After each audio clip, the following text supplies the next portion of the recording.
Batuk adalah salah satu keluhan kesehatan yang sangat umum terjadi. Hampir setiap orang pernah mengalami batuk-batuk, paling tidak sekali dalam hidupnya. Sebenarnya batuk adalah respon alami tubuh sebagai sistem pertahanan untuk mengeluarkan zat atau partikel di dalam saluran pernapasan. Tujuannya untuk mencegah benda asing masuk ke saluran napas bawah. Berikut ini adalah fakta dan mitos seputar batuk dari Dr. Hamidah Hayati Faisal, spesialis THT yang perlu kamu ketahui.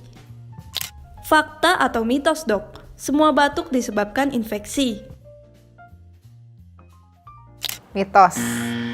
Jadi batuk ini sebenarnya adalah sebuah respon badan kita terhadap ada sebuah zat atau benda tertentu yang mencoba masuk ke dalam saluran nafas yang seharusnya tidak ada di sana. Misal pada saat orang tersedak makanan yang tidak sengaja masuk ke saluran nafas, maka kita pasti akan batuk.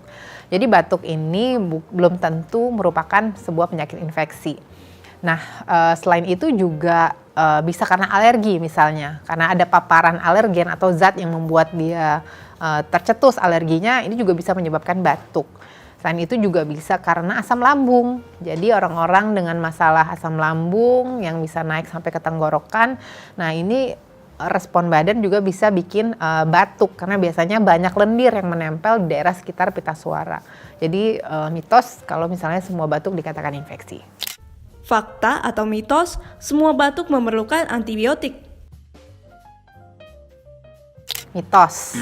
Ya, kalau dibilang semua batuk memerlukan antibiotik itu mitos. Karena apa? Karena biasanya memerlukan antibiotik kalau sudah didiagnosis batuknya disebabkan adalah infeksi bakteri.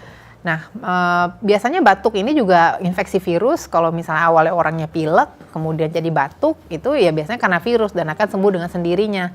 Tapi kalau misalnya asam lambung, nah ini kan tidak perlu pengobatan antibiotik karena dia bukan merupakan infeksi. Jadi kita harus mengontrol asam lambungnya dan tentu menghindari makanan-makanan yang mencetus asam lambungnya naik. Fakta atau mitos, batuk akan sembuh dengan sendirinya. Bisa fakta, bisa mitos, tergantung penyebabnya. Jadi kalau misalnya batuknya karena infeksi virus biasa, dia akan sembuh sendiri dalam jangka 5 hari sampai seminggu, mungkin akan menghilang dengan sendirinya. Nah, tapi kalau misalnya batuknya bukan karena virus atau misalnya karena bakteri, bisa karena tuberkulosis, karena asam lambung dan penyebab yang lain, tentu saja bila tidak diobati dia tidak akan membaik. Dan ini kalau berkepanjangan tentu saja si penderita akan merasa lelah dengan batuknya. Karena pada saat kita batuk tentu ada tekanan yang cukup besar ya dari daerah bawah perut kita untuk mengeluarkan udara yang menimbulkan batuk tadi. Nah, ini juga tidak baik kalau hanya dibiarkan di rumah saja. Jadi sebaiknya kalau batuk menetap tidak bisa membaik dengan sendiri, sebaiknya periksakan ke dokter THT. Fakta atau mitos, batuk berkepanjangan tanda TBC. Mitos. Jadi kalau dulu memang anggapannya orang yang batuk berkepanjangan selalu langsung curiganya ke TBC karena memang Indonesia masih termasuk salah satu daerah endemis tuberkulosis. Tapi tidak selalu orang yang batuk berkepanjangan itu adalah TBC ya atau tuberkulosis. Nah, misalnya alergi, kalau misalnya paparan alerginya tidak dihilangkan, tentu saja batuknya akan terus-menerus muncul. Atau pada orang-orang dengan asam lambung tadi, biasanya memang batuknya ini lama ya, kadang-kadang bisa sampai sebulan, 2 bulan. Dan ada posisi-posisi tertentu kadang yang membuat batuknya tercetus. Nah, ini bisa disebabkan karena si asam lambungnya tadi. Jadi harus dilakukan diagnosis yang tepat untuk menentukan apakah ini batuknya memang karena tuberkulosis atau tidak. Karena memang tidak segampang itu untuk menentukan orang yang batuk berkepanjangan sudah pasti TBC. Jadi memang harus pemeriksaan lebih lanjut. Fakta atau mitos, sup hangat dapat mengobati batuk.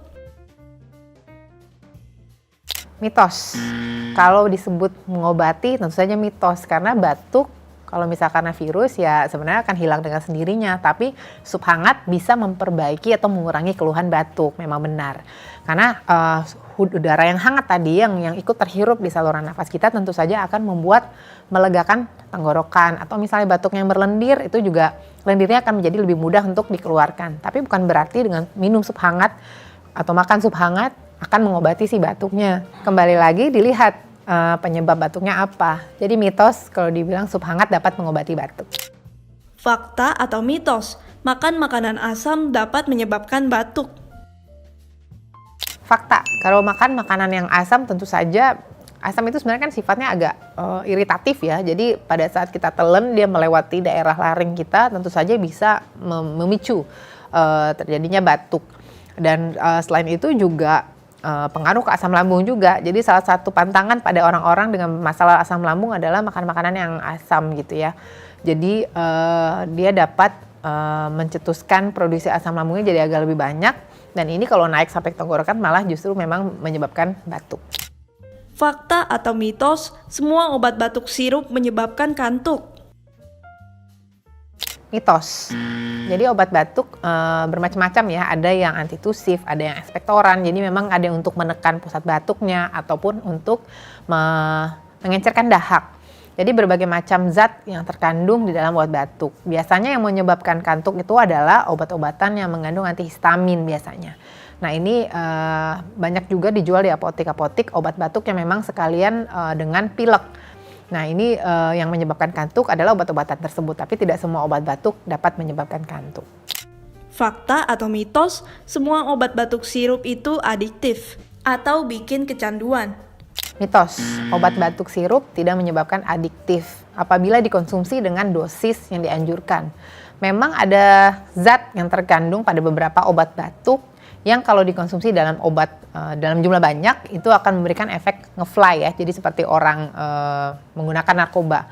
Nah tentu saja dosis yang dianjurkan pada masing-masing obat batuk sudah sesuai dengan takaran yang seharusnya dan diperlukan pada orang-orang dengan keluhan batuk tadi.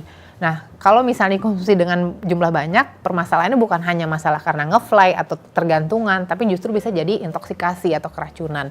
Jadi selalu waspada dan selalu hati-hati, jangan sembarangan menggunakan obat-obatan batuk ya, obat batuk sirup ini harus digunakan sesuai dengan dosis dan anjuran dokter. Demikian penjelasan saya mengenai fakta dan mitos seputar batuk. Saya Dr. Hamidah Hayati Faisal, spesialis TKL. Sampai ketemu di episode berikutnya.